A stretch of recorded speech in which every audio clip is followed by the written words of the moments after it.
Installing multiple Audacities, Windows. In the last tip, we talked about how to install more than one version of Audacity on a Mac.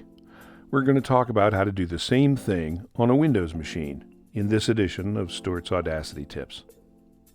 As I mentioned in the first part of this two-parter, the question of when to upgrade is one that I get more than any other, especially when a new version of Audacity comes out. That makes this newsletter a valuable one to share. Please feel free to do so. Audacity 3.0.4 was released a few days ago, so my attention has again been turned to answering the inevitable flurry of should I upgrade emails. Instead of addressing the specifics of the latest version, which we may do in a later tip, I decided to go over how to install multiple copies of Audacity on your computer. This approach allows you to keep the setup you depend on while trying out something new. Warning: the techniques in this tip are not recommended for your production computer if you have any alternative. Avoid disrupting your workflow mid-project at all costs. Remember, if it ain't broke, don't fix it. Okay, you have been warned. So let's assume you're between projects and you don't have an extra computer laying around where you can test new versions of software.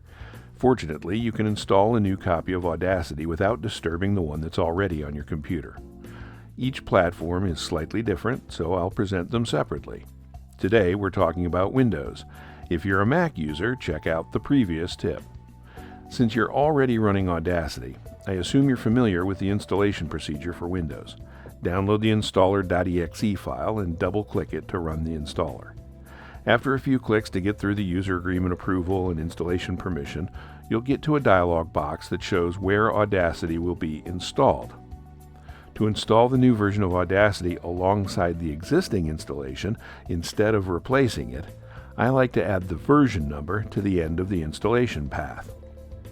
In this example, I'm installing version 3.0.4, so I add 304 to the end of the installation path.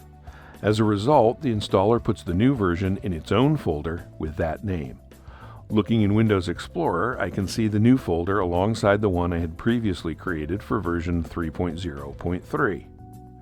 Now you can run either version whenever you like. I prefer to set up a shortcut on the desktop. To do this, hold down the Alt key and drag the exe file from the Audacity program folder to the desktop.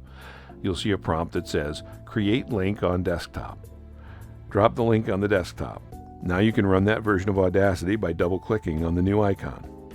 Remember, you can always check which version you have running by choosing About Audacity under the Help option on Audacity's menu.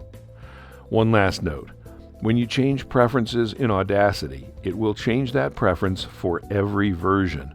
Audacity doesn't keep track of preferences for separate versions. Hope this helps.